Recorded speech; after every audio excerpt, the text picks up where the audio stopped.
Good morning and welcome to the retirement ceremony for Captain James Darenkamp Jr., N6 Communications Information System Assistant Chief of Staff. I am Master Chief Threat, your Master of Ceremonies. Will the guests please rise for the arrival of the official party and remain standing for the singing of the national anthem performed by ET2 Jones, followed by the invocation by Chaplain Gordon.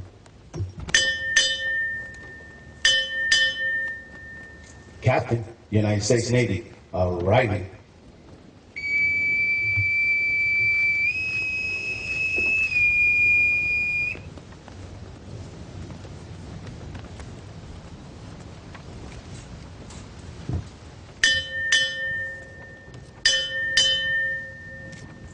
Captain, United States Navy, arriving.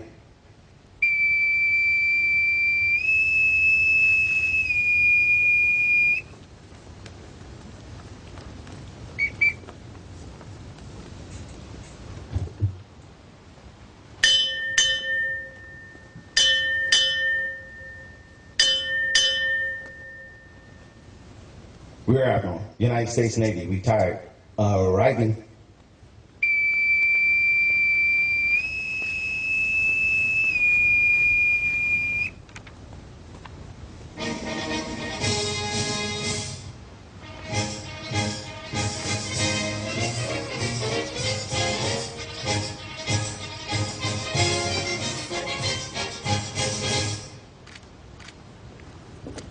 Parade the colors.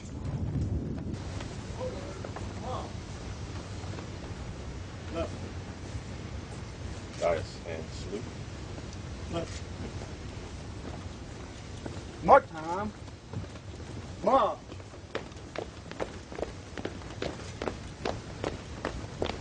Left turn. March. Ready. Halt. Ladies and gentlemen, ET2 Jones will now sing our national anthem. Oh, say, can you see by the dawn's early light what so proudly we hailed at the twilight's last gleaming, whose broad stripes and bright stars through the perilous fight o'er the ramparts we watched were so gallantly streaming, and the rockets' red glare, the bombs bursting air, gave proof through the night that our flag was still there. Oh, say does that star-spangled banner yet wave o'er the lands of the free and the home of the brave? Flag detail. Carry color. Ready. Cut. Mark time. March. Right turn. March. Forward. March. 3, 2. Chaplain Gordon will now deliver the invocation. Let us pray. Eternal God, ruler of land and sea, be present with us today as we celebrate this rite of passage with our shipmate and friend, Captain Jim Darenkamp, and his family. After a tour that has seen him serve on 14 different warships, on this particular day, we symbolically stop all engines, drop anchor, and pause to render honors for the sacrifices he has made in service to our great nation, our Navy, and to shipmates during his career. We also pause to render our personal thanks, to share stories, and to bid our fond farewells while acknowledging the sacrifice, love, and support of his family during this 37-year journey. Today, we're especially mindful of the love and support of his former wife, Dee, who supported him for so many years until her untimely death. And it is with joy that we can share this event with his wonderful bride, Terry, and children, James, Michael, and Carissa. May they all see the pride we have in him today. Be present with us here and bless this ceremony, for we ask this in your holy name. Amen. Will the guests please be seated? Thank you, ET2 Jones. Thank you, Chaplain Gordon. Admiral Rodman, Chief of Staff, Chaplain Gordon, distinguished guests, honored guests, the DERENKAMP 3rd Fleet family, shipmates, family, and friends. Welcome to the special occasion, the retirement ceremony of Captain James Darenkamp Jr. from the United States Navy. We're gathered this morning to witness the final stage of a full and productive military career spanning 37 years and 5 decades. We're also gathered to say thanks to a leader, a shipmate, and a friend. So our gathering today also gives us the opportunity to wish his every success in the future, and he looks forward to new challenges and rewards. As such, what to wear each day, and of course, telling those famous sea stories to those folks he may encounter along the way. I extend an especially warm welcome to Captain Darenkamp's wife, Terry, his daughter, Corinza, his sons, Michael and James, his niece, Katie, and her mom, Pam. I know that you, more than any one of us, are vividly aware of the sacrifices that, as you call him, Jim, has made in the service of our country. And I speak for the entire command when I say how pleased we are to have you all here today. In this time-honored naval tradition, you will witness speeches honoring career accomplishments, presentations of awards, and other ceremony traditions that commemorate Captain Darenkamp's stellar service to our nation for 37 years of devoted service. Ladies and gentlemen, today's presiding officer is our very own Chief of Staff, Captain Beaver. And our guest speaker is Rear Admiral Jim Rodman, United States Navy, retired. Rear Admiral Jim Rodman is an engineer, lawyer, and former college athlete. From 2011 to 2014, he served as the Chief Engineer of Space and Naval Warfare Systems, Command SPAR-WAR, San Diego, California, leading SPAR-WAR's worldwide engineering workforce in the design, development, deployment, and sustainment of the Navy's enterprise information and space systems. Before SPAR-WAR, he served in various assignments in the fleet maintenance, ship and weapon system, and space and network system acquisition and operations. He commanded 3 Navy Reserve units and served as the Vice Commander of the Navy Net-Centric Warfare Group. In the private industry, he has held various systems, engineering management, and leadership positions in the operations development, testing, and system of systems integration of specialized aerospace applications critical to national intelligence and defense. He is the Chief Executive Officer of Excite LLC, a service-disabled veteran-owned small business providing services, engineering, and integration services to the Department of Defense and the intelligence community. He is an honored graduate of the West Virginia University with a Bachelor of Science degree in Aerospace Engineering. He also earned his Juris Doctor from the Villanova University School of Law and his Master's in Technology Management from the University of Pennsylvania's Warthorne School and School of Engineering and Applied Science. He is a licensed to practice law in the Commonwealth of Pennsylvania. Ladies and gentlemen, it gives me great pleasure to introduce our guest speaker, Rear Admiral Jim Rodman.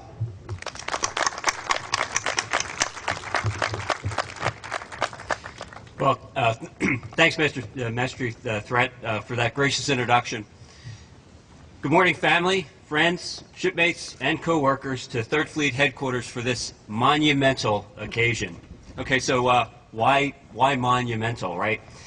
Well, when you've been around the Navy for as long as James Herman Darenkamp Jr., no other words kind of seemed appropriate. Jim's seen it all. I'm going to go through this list, Jim. Dungarees, sideburns, the smoking lamp, the non-smoking exercise deck. Yeah, all right. Steam, jet fuel, right? And probably every piece of IT gear from MS-DOS to Windows 10. Windows 10, right, got it. You know, I even invited some of Jim's former shipmates to attend today's ceremony and celebrate, but unfortunately Moses said he was too busy, and King Neptune got tied up with an octopus. So sorry, Jim. I gave it a shot. I tried. You know, what we celebrate today, though, however, isn't really history or longevity or even sacrifice. What we celebrate today is what Lincoln called the better angels of our nature. A man who put aside fame and fortune and sometimes even his own personal comfort to serve his country. A man who wore almost every uniform and every rank the Navy has to offer. A man, my friend, who has faithfully and honorably served this nation for 37 years, a lifetime. So, as Lincoln said, this one nation, under God, indivisible, could remain free. So, boy, where to start? We've got a lot of ground to cover today. 37 years, a long time, right? But I want to start by welcoming Jim's family, many of whom are here today. None of us, and I mean none of us, especially Jim, can lead a life of service without the love and support of family. Jim's oldest son, James, and his fiancée, Lex, are here today to celebrate with us. So are Jim's daughter, Carenza, and her husband's logistics specialist, second class, Ryan King. Welcome. Jim's youngest son, Michael, is here from Austin, Texas, and niece Katie and mom and Pam from Cincinnati, Ohio. Thank you for attending and joining us today. I'm sorry for this unusually hot San Diego weather, very unusual. Jim's also fortunate to have shared his life with two wonderful women, Dee and Terry. Jim's brothers and sisters are central to his life. His brother Jeff, who was a Navy veteran and second-class machinist mate, his brothers Jerry and John, and Jim's sister Jamie, who was born with cerebral palsy and has been Jim's source of inspiration and devotion for his entire life. I also want to mention Jim's parents, who watch over Jim and his family from heaven. Jim's mom passed away in June of 2003 while he was deployed to Israel. His dad passed away 4 years later on July 4th, 2007, while Jim was deployed on USS Peleliu.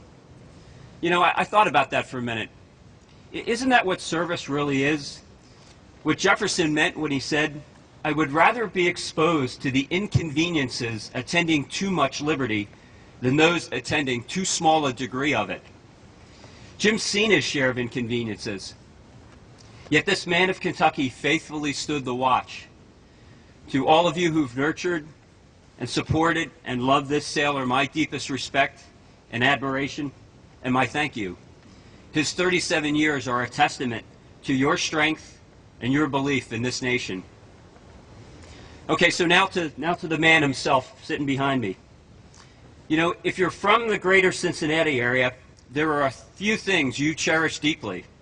The Reds, the Bengals, Skyline Chili, and my personal favorite, Grater's Mint Chocolate Chip Ice Cream. Can't get enough of it.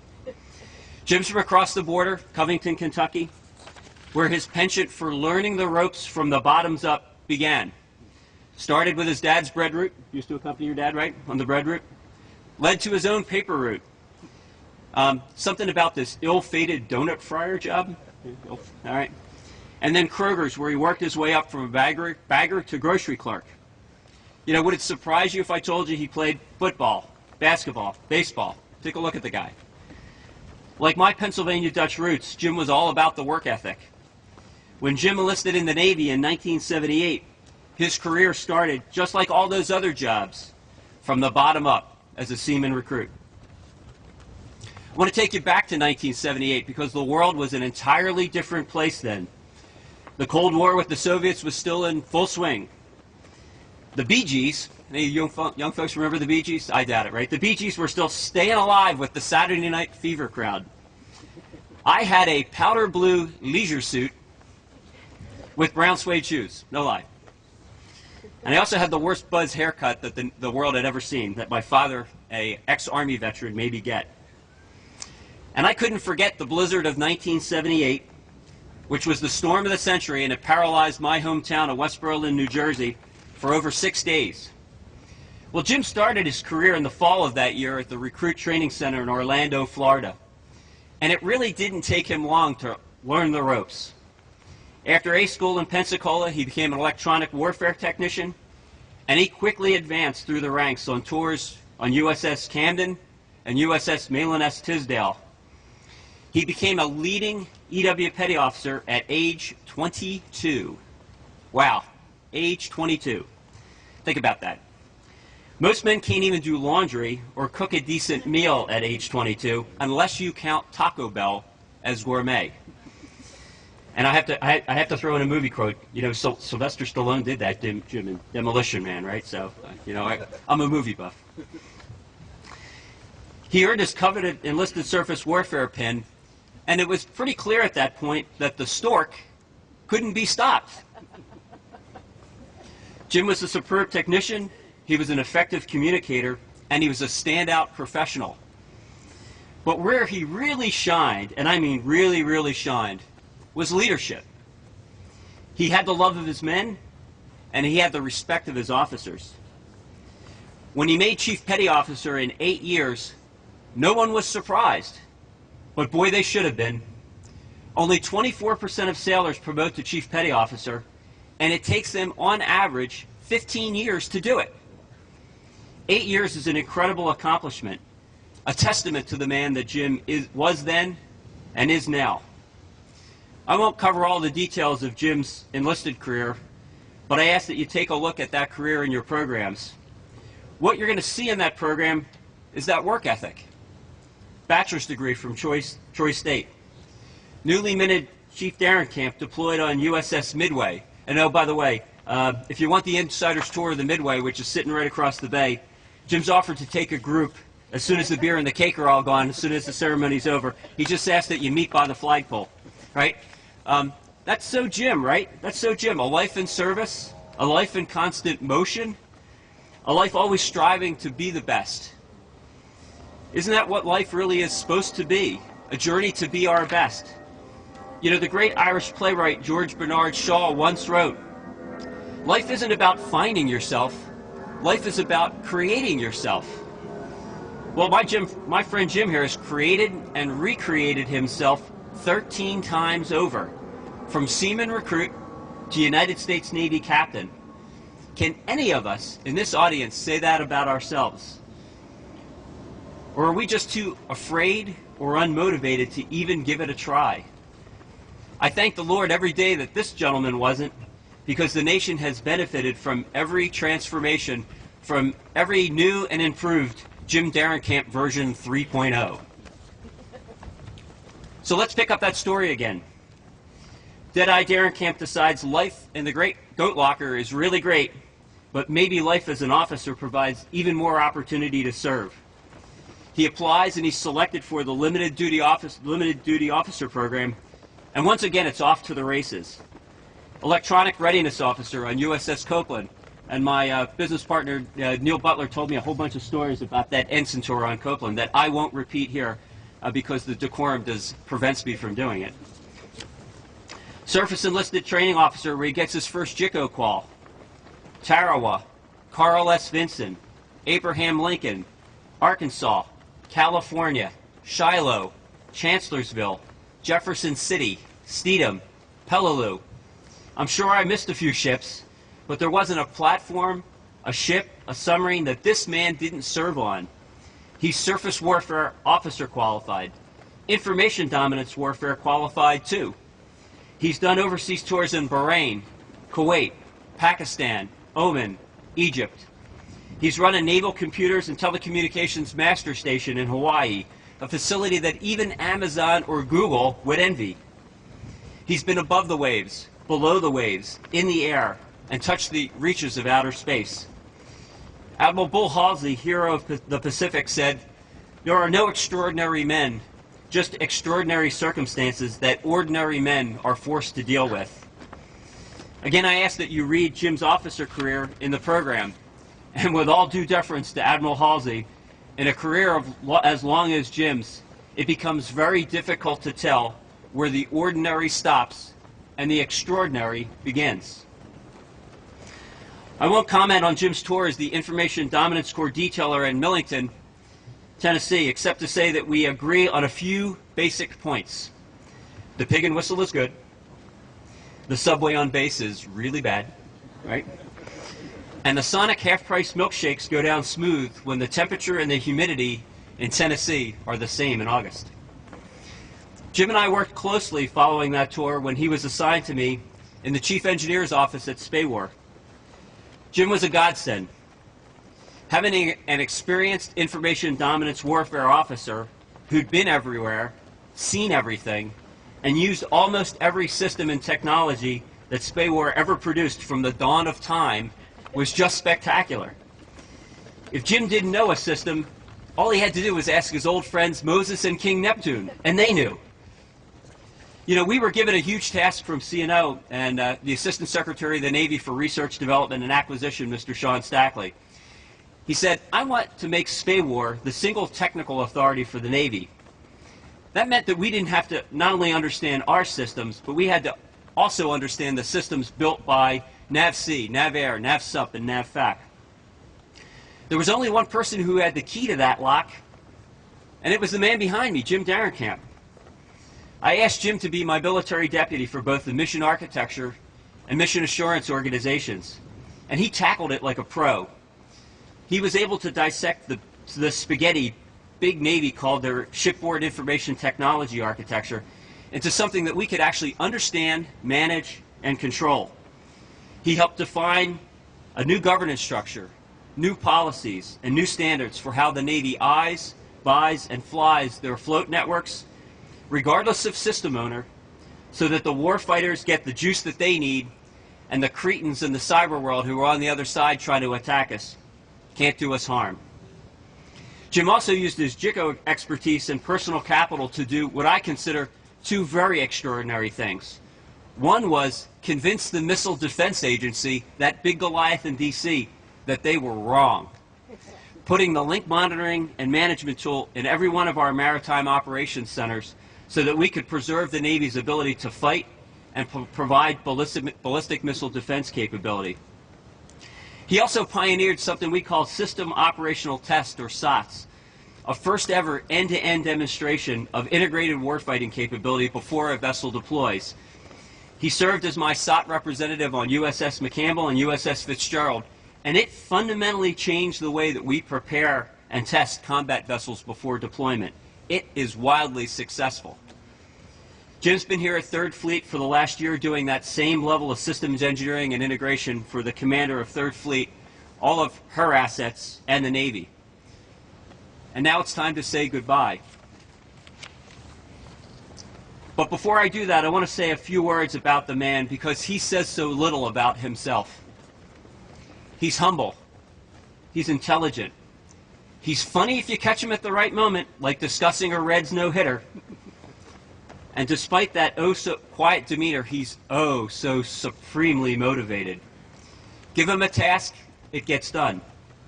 Have a controversy, he uses his Southern gentleman ways to simmer it down. He never gets frustrated. He never gets flustered. He's the consummate professional, the consummate officer. You know, 13 ranks of 37 years will do that. I gotta say, the man is smoother and better than the best Kentucky bourbon. And I will say one thing, I'm gonna miss that drink. And so will this nation. You know, on days like today, I'm so deeply reminded of Lincoln's immortal words at Gettysburg. The world will little note, nor long remember what we say here, but it can never forget what they did here. So how do we appropriately thank Jim for 37 years of dedicated service to this country? I want to end with something that's stuck with me throughout the years. When I was 10, Pete Finley, who was the famed and longtime feature columnist for the South Jersey Courier Post, wrote an article that appeared on June 17th, 1972, as his oldest son departed for Vietnam. He wrote that we often misperceive the real meaning of the word goodbye. If you look it up in the Old Gaelic, where the word has its roots, the literal translation means, God be with you. So on behalf of the Navy, the nation, and myself, Jim, today we say goodbye and 1,000 goodbyes for your lifetime of service. Lene and I wish you and Terry fair winds and following seas. We are forever in your debt, and I know my paths will cross again, my friend. Thank you, and God bless the sailor, this family, our Navy, and the United States of America.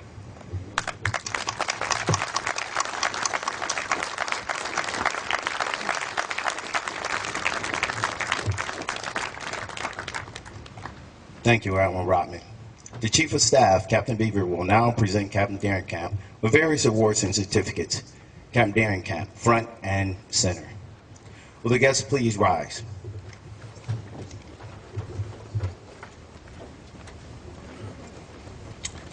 Attention to award. The President of the United States takes pleasure in presenting the Legion of Merit to Captain James H. Darenkamp, Jr., United States Navy, for service as set forth in the following citation. For exceptionally meritorious conduct and the performance of outstanding service as Communications and Information Systems Director, Commander, U.S. 3rd Fleet, from June 2014 to October 2015. Displaying exceptional leadership, assertive command presence, and innovative insight, Captain Darenkamp was catalyst to ensuring 3rd Fleet's effective command and control in the employment of 400 aircraft, 80 ships, 25 submarines, 5 carrier strike groups, and 4 amphibious ready groups, spanning a geographic area encompassing over 30 million square miles. Recognizing the capability gap, he wisely transferred 3rd Fleet's Naval Communications Control Center to be forward-leaning and properly poised to quickly respond to the fleet operations satellite communications and computer network and cybersecurity incidents.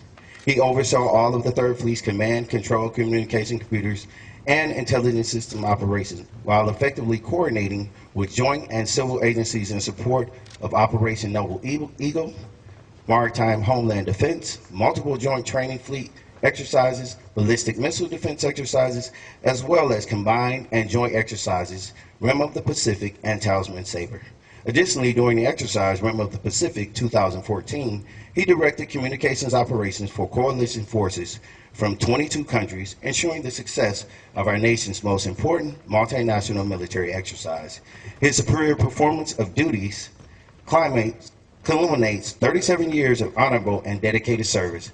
By his dynamic direction, keen judgment, and loyal devotion to duty, Captain Darenkamp reflected great credit upon himself and upheld the highest traditions of the United States Navy. Signed, Vice Admiral Floyd, United States Navy, Commander, United States 3rd Fleet.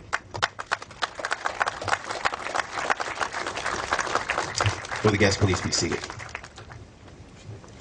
Captain Darenkamp will now be presented with a letter of appreciation for the Commander-in-Chief, the President Barack Obama, a letter from the former President G.W. Bush, Jimmy Carter, and the former First Lady Barbara Bush.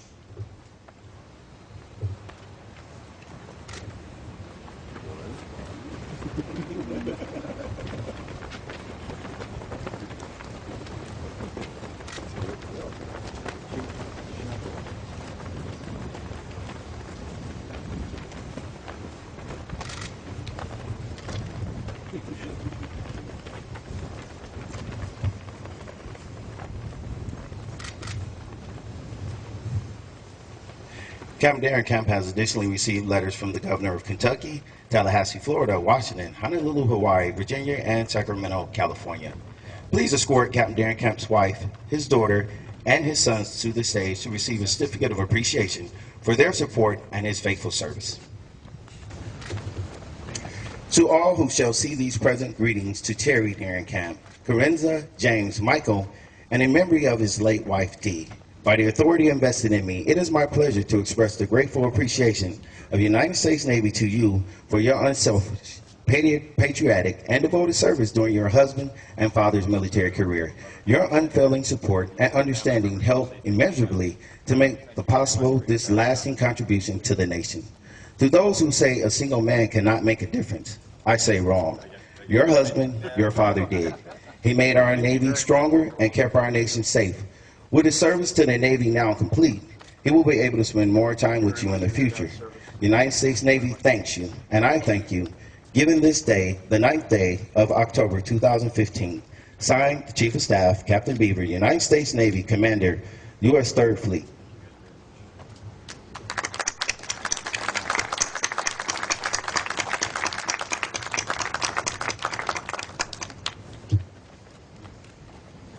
Lieutenant Helker and IT2 White will present Captain Darenkamp with a token of appreciation from the N6 Department.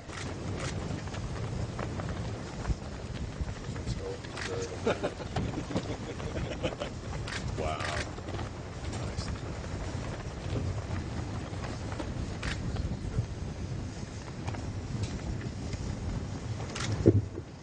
Attention to the Sailor's Creed. I am a United States sailor. I will support and defend the Constitution of the United States of America, and I will obey the orders of those appointed over me. I represent the fighting spirit of the Navy and those who have gone before me to defend freedom and democracy around the world. I proudly serve my country's Navy combat team with honor, courage, and commitment. I am committed to excellence and the fair treatment of all. Will the guests please be seated?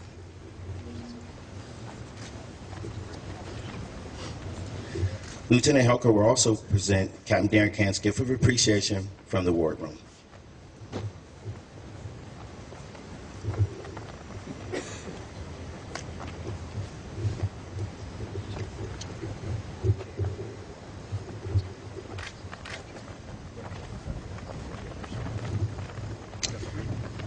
Chief Myers will also present another small token of appreciation from the N6 Department.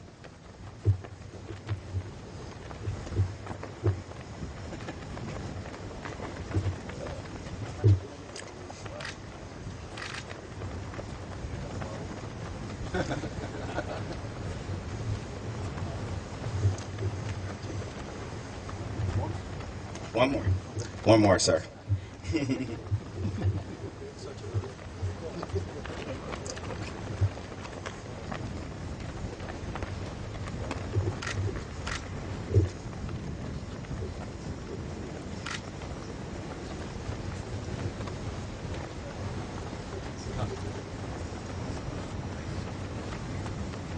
That's it, Captain. Flag detail.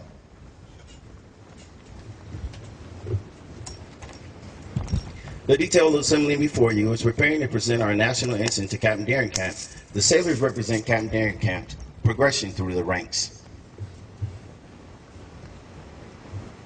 Flag detail. Post.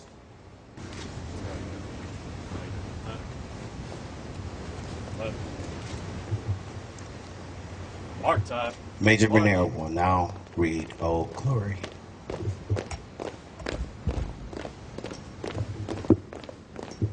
Detail. Halt. I am the flag of the United States of America. My name is Old Glory. I fly atop the world's tallest buildings. I stand watch in America's halls of justice. I fly majestically over great institutions of learning. I stand guard with the greatest military power in the world. Look up and see me. I stand for peace, honor, truth, and justice. I stand for freedom. I am confident. I am arrogant. I am proud. When I am flown with my fellow banners, my head is held a little higher. My colors are a little truer. I bow to no one. I am recognized all over the world. I am worshipped. I am saluted. I am respected. I am revered. I am loved. I am feared. For more than 200 years, I have fought in every battle of every war. Gettysburg, Shiloh, Appomattox, San Juan Hill, the trenches of France, the Argonne Forest, Anzio, Rome, the beaches of Normandy, the jungles of the Philippines, Guam, Okinawa, Tarawa, Korea, Vietnam, and in the heat of the Persian Gulf and a score of other places. Long forgotten by all but those who were with me, I was there. I led my sailors and Marines. I followed them. I watch over them. They love me. I was on a small hill on Iwo Jima. I was dirty, battle-torn, and tired, but my sailors and Marines cheered me. I was proud. I have been soiled, burned, torn, and trampled on the streets of countries that I have helped to set free. It does not hurt, for I am invincible. I have been soiled, burned, torn, and trampled on the streets of my own country, and when it is done by those with whom I have served in battle, it hurts. But I shall overcome, for I am strong. I have slipped the surly bounds of earth, and from my vantage point on the moon, I stand watch over the new frontiers of space. I have been the silent witness to all of America's finest hours. But my finest hour comes when I am torn into strips to be used as bandages for my wounded comrades on the field of battle. When I fly half-mast to honor my sailors and Marines, and when I lie in the trembling arms of a grieving mother at the graveside of her fallen son or daughter, I am proud.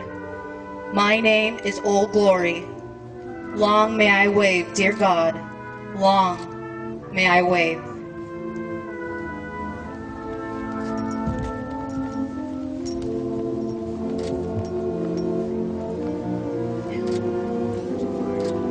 Flag detail, post. Flag detail. March. Ladies and gentlemen, the flag presented to Captain Darenkamp has been flown over the Pentagon, USS Abraham Lincoln Historic Ship Nautilus, USS Midway Museum, Battleship Missouri, Alamo, USS Steedham, and COM 3rd Fleet. It represents all the flags under which Captain Darenkamp has served, from many flagpoles to jackstaffs and main masts. It has flown over them and their shipmates as they stood their watch. It has covered the caskets of shipmates who are given their last full measure of devotion. This flag is presented to Captain Darenkamp as a token of appreciation of a grateful nation. The second flag is in memory of his late wife, Dee.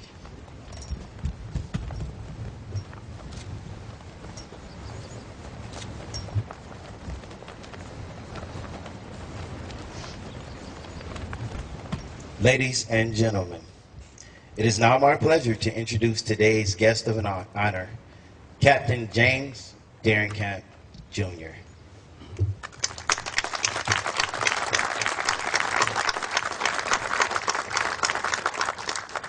Always wondered, is this thing on? No, just kidding. Thank you, Master Chief. Can you hear me? Great. Thank you, Admiral Robin, for honoring me and my family today with those very kind remarks. Your mentorship, trusting leadership, and compassion for others have had a lasting impact on my life. May God continue to bless you and your family as you blessed us and many others in your life. Thank you, Captain Beaver, for presenting me with the Legion of Merit. I humbly accept this reward in recognition for our sailors and Marines who work hard every day to keep America safe. Thank you to the Point Loma Band High School.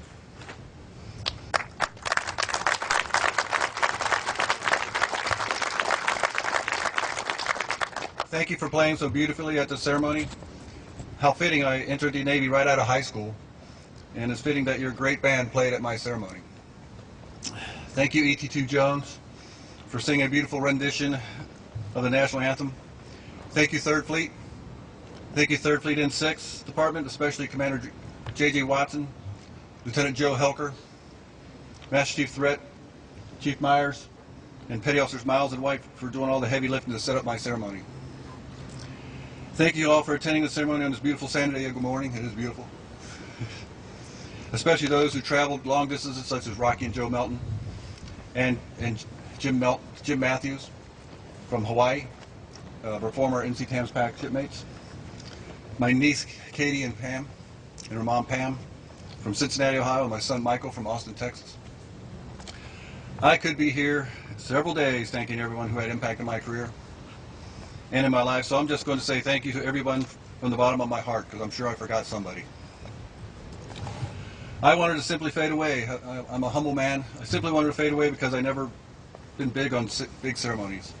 Then I realized that was selfish. I did not invite you here to honor me. The purpose of this ceremony is for me to honor all of you. Therefore, I'm going to talk about the results that occurred when the great professionals in the Navy and Marine Corps have enhanced my career and my family by giving you a very small glimpse into my Navy life. The hardest part of this for me is, which goes for most of us in the Navy, is talk about myself. However, I did decide not to tell any sea stories, as it may be deemed politically incorrect or might self-incriminate myself. Anyway, so please bear with me as I stumble throughout the speech. My 37-year naval career has spanned 5 decades, so I had a lot of help to get to this point. Some of you in the audience, I see you there, Joe Daniels, I see you, Edward Moore, may recall when you helped me, but some could not make it or have already passed on.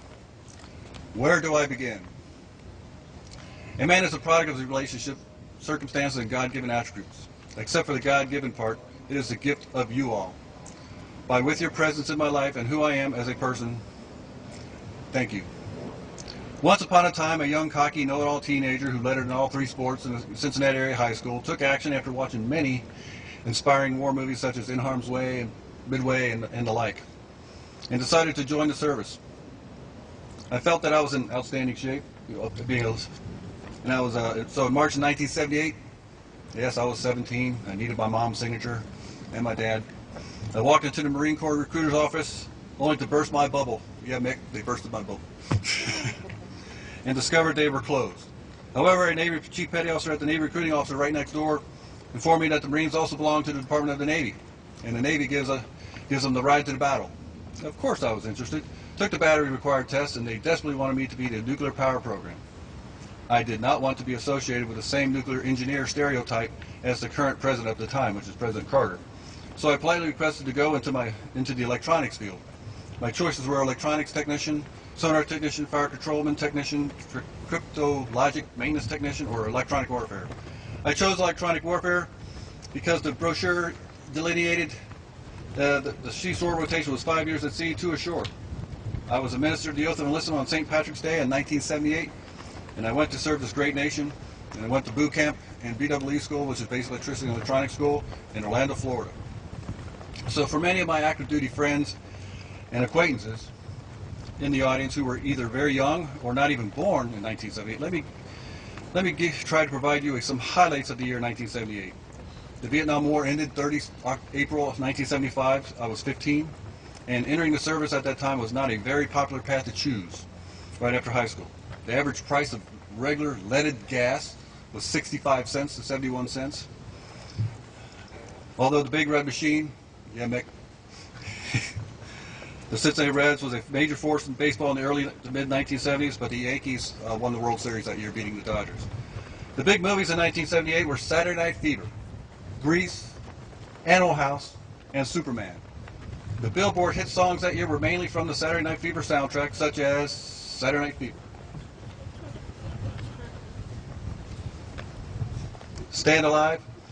Other songs were Grease by Frankie Valli and Four Seasons and Kiss You All Over by Exile. In 1978, the United States Navy had 531 total active duty ships that comprised of 13 carriers, 28 cruisers, 95 destroyers, 65 frigates, 122 submarines, 67 amphibious ships, and 113 auxiliary ships. Yes, I gather all this information. I gathered the facts for the last 36 years, but I don't want to bore you with all of it, so I'll move on. But I would like to mention that the largest fleet during my tenure was in 1987, when the total number of active duty ships was 594 ships. 2 battleships, 14 carriers, 36 cruisers, 69 destroyers, 115 frigates, 139 submarines, 4 command ships, 59 amphibious ships, and 127 auxiliary ships. 1981, during my tenure, was the first year the Navy was down to its lowest 521 ships. That was post-Vietnam War. 1990, we had 4 battleships, and in 1991 we had 15 carriers but only 1 battleship. My point, back then we had the resources that routinely would form the global force for good, which is now the slogan for today's Navy. During the Cold War, we knew who our adversaries were. However, today, when I watch the news, and observe all the chaos, I notice the world is ripe for miscalculation. A lot of asymmetrical entities coming and going, and we must continue to remain vigilant in order to meet the ever-growing challenge. However, the American people have the utmost confidence in the U.S. military, especially the Navy and Marine Corps team, to get the job done. I just know how we work. Some of you older electronic technicians may understand the next part. When I came in the Navy, we were learning and using vacuum tubes and solid-state electronic theory with cathode ray tube displays. And much of the equipment I maintained and operated was a hybrid of those components. Funny thing is, the circuits where I worked on back then would probably be misconstrued as politically incorrect, such as bistable multi-vibrators, flip-flops, and the like.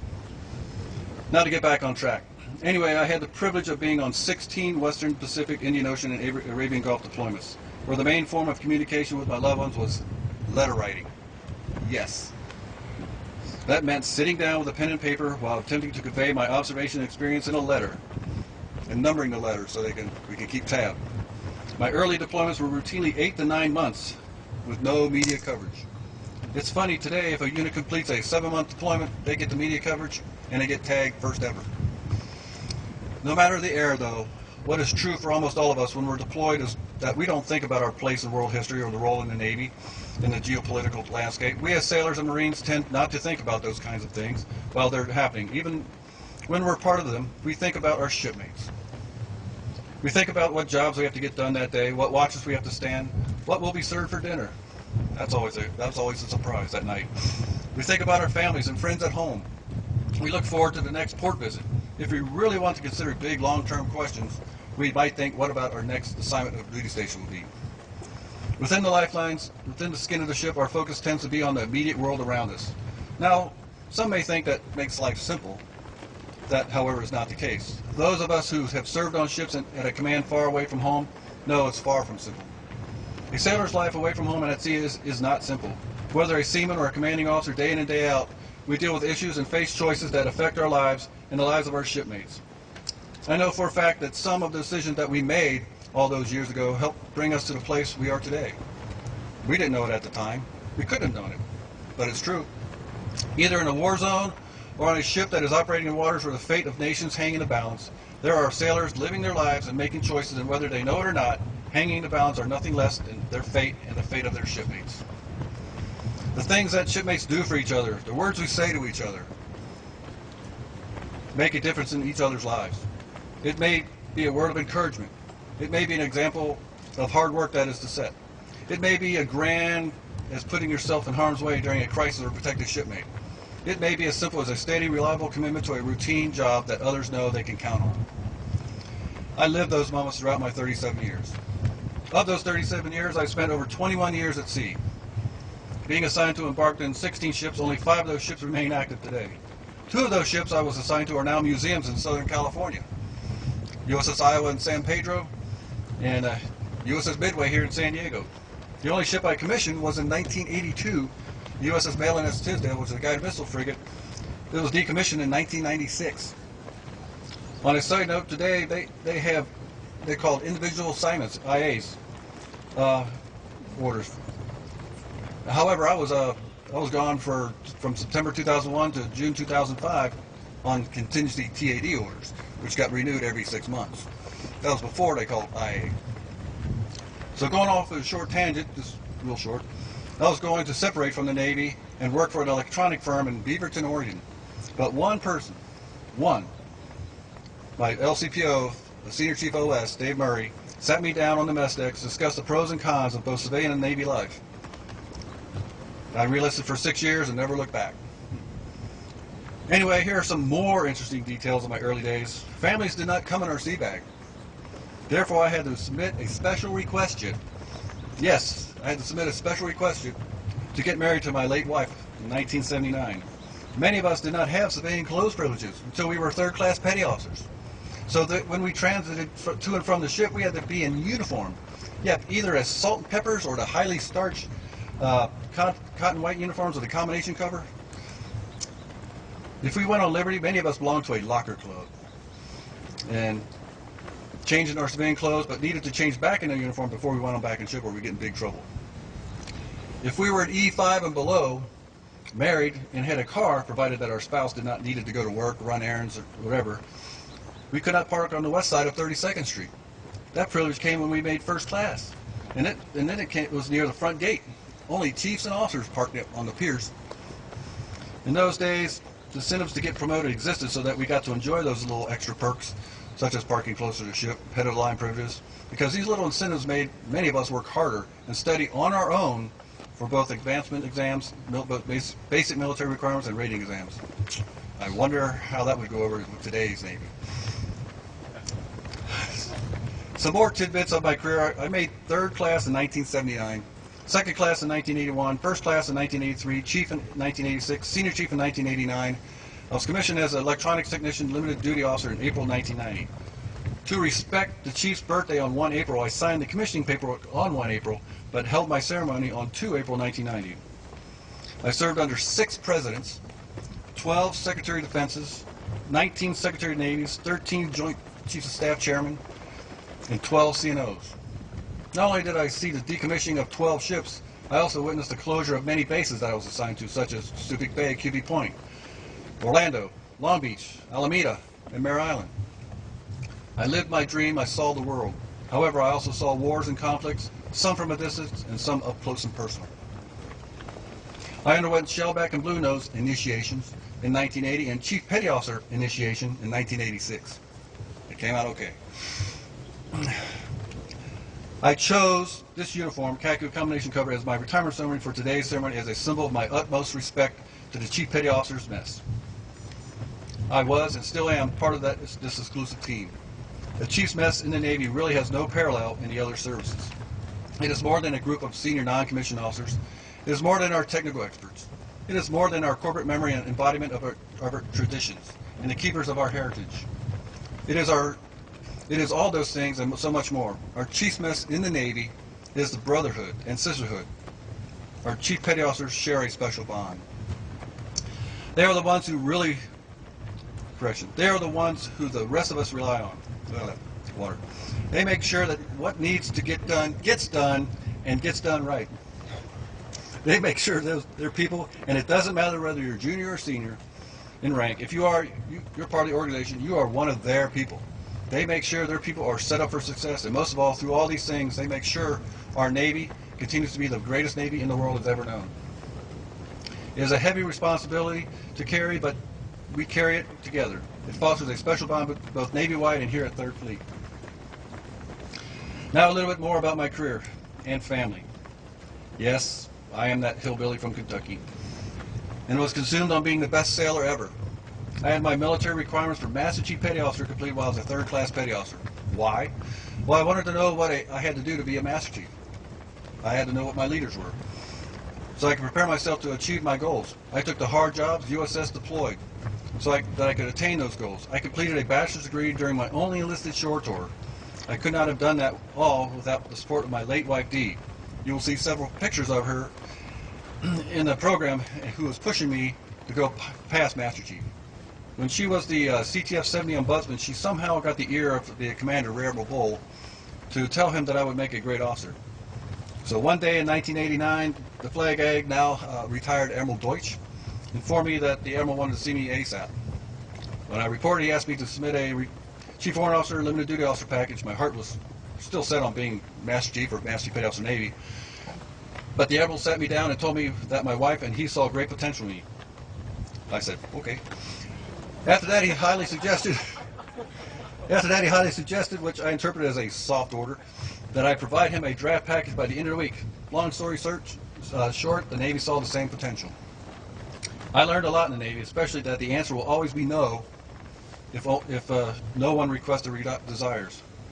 As a simple hillbilly from Kentucky, I was able to live by a phrase by my faith in God I heard in church a long time ago, that attitude determines altitude. So if a hillbilly from Kentucky could do it, so can all you who desires to follow my footsteps. Now, as part of the speech, I'm going to convey the sacrifices one may encounter if they decide to commit more than 25 years of service. When tragedy struck this nation on 9/11, I already had served 23 years in the Navy. I knew of the sacrifice I had already made and was prepared to give more, but unbeknownst to me, I was unaware of the greatest sacrifice that was yet to endure.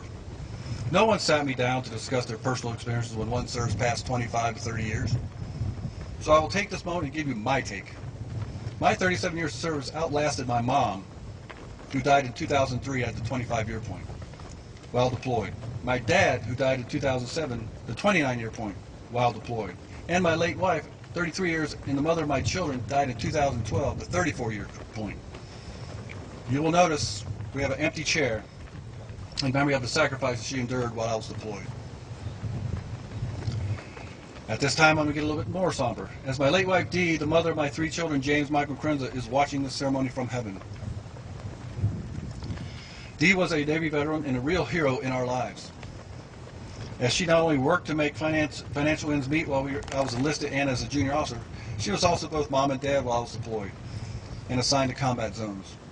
She was the repairman, the bill and taxpayer, the one who attended numerous school events, plays, birthday parties, baseball games, roller hockey, piano lessons, folklorical recitals, and many other family events that may be taken for granted by those who have not served. While I was away, Mom was always there for you, James, Michael, Krenza. My family was the greatest sacrifice I have endured. I cannot change the past or the time I never had with you. God did bless me by making a way for me to be there for your births and your weddings. For instance, Krenza, I thought I was going to miss your birth. When I was underway on the USS Midway, Admiral Bull called me to his office at CAPT and ordered me and several others I came to find out on the next that I should fly on the next COD to Atsugi to further transfer to QB Point. You were not due for another 3 weeks. I said, okay. So as soon as we landed at QB Point and headed toward our home in the Philippines, your mom's water broke. So right then and there, I became convinced that God talks to admirals. So anyway, James Michael Krenza, Mom is also here watching over the ceremony, as we did 33 years together on this journey toward 37 years. I could not have made it without her. James Michael Krenza, I am proud of all 3 of you. I have been and always will be your biggest fan. And thank you for being outstanding kids, as I continue to see Mom in each of you every day. James and Michael, I remember you two attacking me at WWF Championship Wrestling every time I came through the front door. Those were fun days. Krenza, I remember you inviting me for tea at your small toy kitchen and your dining room set. James, as the oldest, Mom and I put a lot of pressure on you. You continue to amaze me with how you conduct yourself, especially raising your daughter and our granddaughter, Madison. Mom has taught you well, and it shows every day when you and Madison visit me. I wish you and Lex all the best. Thank you for a very special granddaughter, as she always tugs at my heartstrings. Michael, you're the rebel. You always made me laugh with your antics such as Michael the Motorcycle or Midget Man. You amaze me on how you have become a wonderful and caring father. I continue to interact with your sons, my grandsons, Noah and Joan, and I'm in awe how they're growing up to be very intelligent, responsible young boys. And I thank you for 2 special grandsons. I remember my mom died in June of 2003, but Noah was born in November of that same year, which really helped comfort me. I wish you, Stephanie, Noah, and Jonah continued happiness, joy, and blessings. Krenza, for a young lady, you have endured a lot. I remember you telling Mom and I that you will never marry a military man. Lo and behold, you introduced Ryan to us, who politely asked me to marry you. Well, after provided a blood urine sample, underwent a lie detector test, background investigation, just kidding. I observed he was very nervous, and I quickly put myself in his shoes and remember when I asked Tot to marry Mom, so I said yes. I recently read that a daughter may grow out of your lap, but she will never outgrow your heart. I wish you and your Ryan the very best in life. I love all 3 of you guys with all my being. All 3 of you did not see me much, but you three are the apple of my eye. And I'm very, very proud of you guys. Terry, you saved me. Our story is truly a notebook story, as we were high school sweethearts, separated by distance, and your mother intercepting my letters and phone calls. God led us on parallel paths until God called Dee home as she was suffering from her illness. Then he miraculously placed you back into my life, because God knew that we were both hurting and needed one another. I didn't want to follow my father's path after my mom died, so with the help of the Navy chaplains, Fleet Family Services, my pastors, and numerous shipmates, I was able to move on to the next chapter, us. And I live to love you with all my being and look forward to our next chapter as the Darenkampers. We're almost done. Only got another 100 pages. Anyway, well, it becomes readily apparent to any of those who have tried that writing your final naval speech is a task with great difficulty. We all reach this point once, and its brevity is overwhelming. There are endless lists of quotable quotes for retirees. Yes. I had to get the Coast Guard, Dave was busy. So there are lists of endless quotable quotes, appropriate for retirees, covered with appropriate, benevolent, and well-worn phrases, delivered with sincerity and emotion. They are most often acknowledged and quickly forgotten. I am proud to have served the United States Navy and honored to have been trusted with a life of significant leading and serving fellow sailors and Marines whose lives are significant. I go back to the movie Midway. Remember, this is how I started my speech. And Admiral Nimitz' expression of awe following that infamous battle when he was asked, "Where did we get such great men and women?" He replied, "You know." That is all of us who have served, are serving, and will be serving in the United States Navy in the future. Thank you all again for joining us this morning. God bless and Godspeed. Thank you.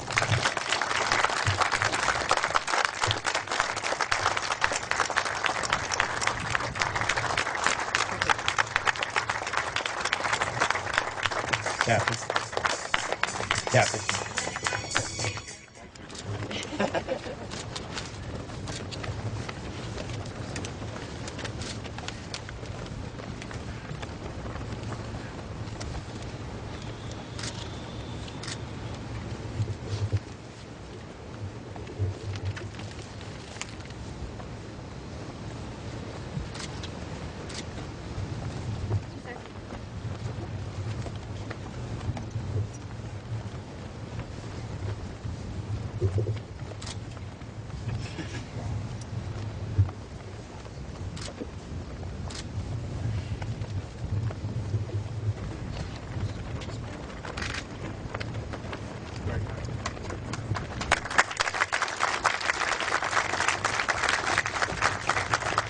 James, front and center. Thank you.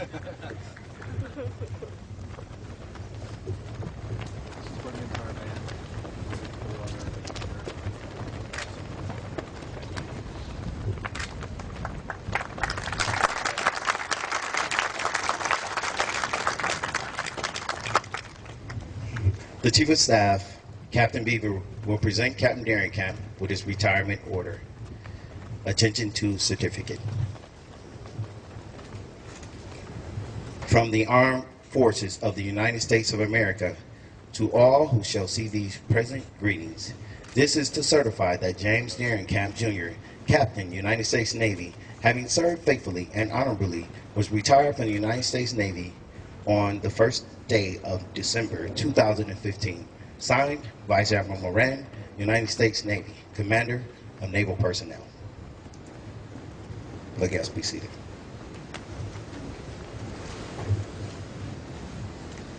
Chief Myers will now read the watch. For 37 years, this shipmate stood the watch.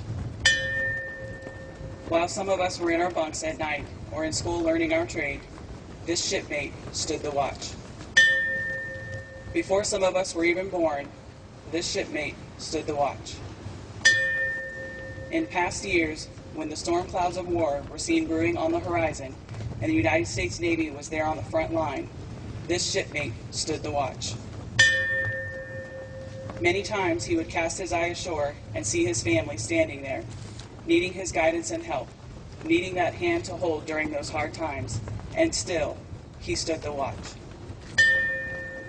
He stood the watch for 37 years so that we, you, your families, and our fellow countrymen could sleep safely and securely each and every night, knowing that this man, somewhere in the world, stood the watch. Today, we are here to say Captain Darenkamp, The watch stands relieved. Relieved by all the men and women you guided, led, and trained. We who remain have the watch.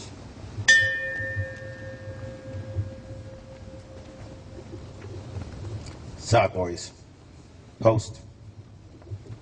Shortly, Captain Darenkamp will request permission to go ashore for the last time.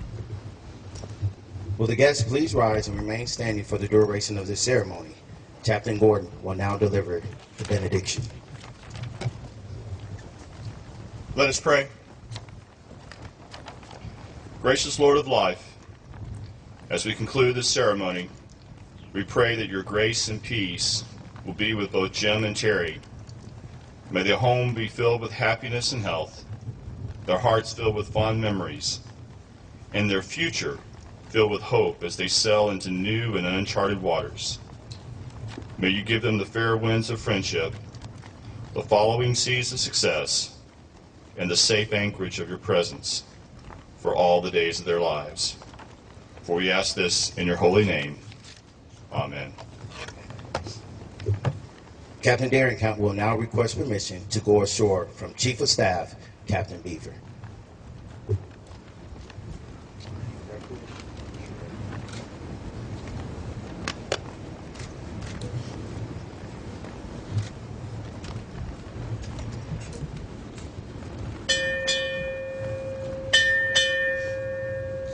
Captain, United States Navy, retired, departing.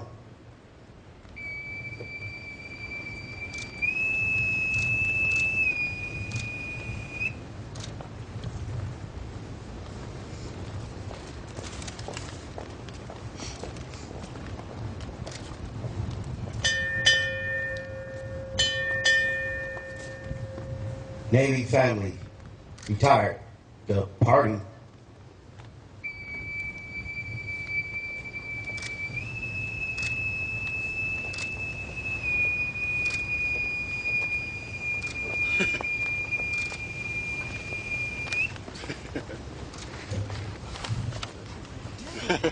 Ladies and gentlemen, this concludes this morning's ceremony. On behalf of Captain Darenkamp and his family, thank you very, very much for taking part in this time-honored ceremony. You're all invited to the reception area for cake and refreshments. Thank you.